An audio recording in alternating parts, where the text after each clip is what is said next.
बिस्मिल्लाहिर्रहमानिर्रहीम, अस्सलाम वालेकुम। मेरा नाम है निकाश है, तुसी देखते हो फिर दिलकश हज़ारा ट्रक।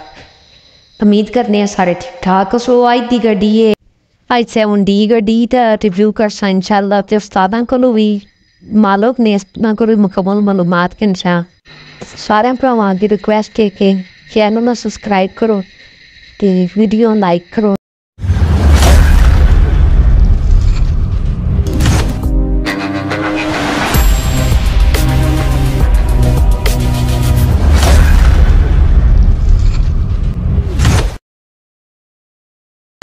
अस्सलाम वालेकुम जी। वालेकुम सलाम। क्या हाल है उस्ताद जी, ठीक हो? ये नाम बिलाल। बिलाल भाई किहड़ी जगह ते रहने ते? मैं हसनअब्दाल रहने वाला। हसनअब्दाल। ये गड्डी तुसां दी अपनी है जी? जी अपनी है। गड्डी दे बारे में दसो, किहड़ी गड्डी? गड्डी 7D है। 7D। हां जी। ये कितना वजन लोड है इसते जी? इत्ते परचून ਅਸੀਂ ਆਣਨੇ ਆ। अच्छा, हल्का वजन होंदा है। हां हल्का ही वजन है। ते किथों किथे तक चलदे हो?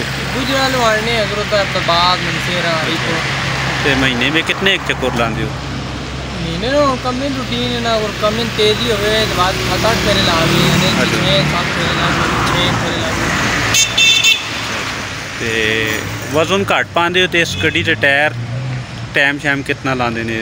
ਅਸੀਂ ਵੈਨੂ ਖੜਨੇ ਆ ਸੀਮੋ ਤੋਂ 32 ਟਨ। 32 ਟਨ। 32 ਟਨ ਘੱਟ ਵਜ਼ਨ ਹੁੰਦਾ ਹੈ ਨਾ? 18 ਮਹੀਨੇ 20 ਮਹੀਨੇ ਐਵੇਂ 9-10 ਮਹੀਨੇ ਲਾਉਂਦੇ ਨੇ। हाँ वजने से लेती है वो। अच्छा ठीक है। ताज ये गड्डी तुसां किस टाइम की दी, पहले की दी या का? 2012 की दी। 12 में की। ते उस टाइम उस्ताद जी गड्डी नकदां दी की दी या किस्तां ते की? हाँ नकदन।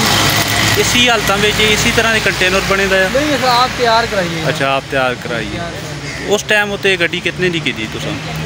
उस टाइम इतना खास याद नहीं, पर तकरीबन 25 लाख लग गया। 25 लाख रुपये टोटल? 25 लाख। ठीक है। हुण ये मौजूदा हालत पे कितने दी उसी गड्डी? तकरीबन 60 लाख 70 लाख रुपये दी है। उस्ताद जी ये डीजले नाल कोई फर्क पिया तुसां दा कम काज उत्ते कोई? डीजले में बहुत सारा फर्क पिया है। 20 रुपये हेक्टर मां को होया, फिर 30 रुपये मां को होया। आधा ने किराया बदे कोई नहीं बदया किराया कोई नहीं। अच्छा ते बस गुजारा चलना पिया।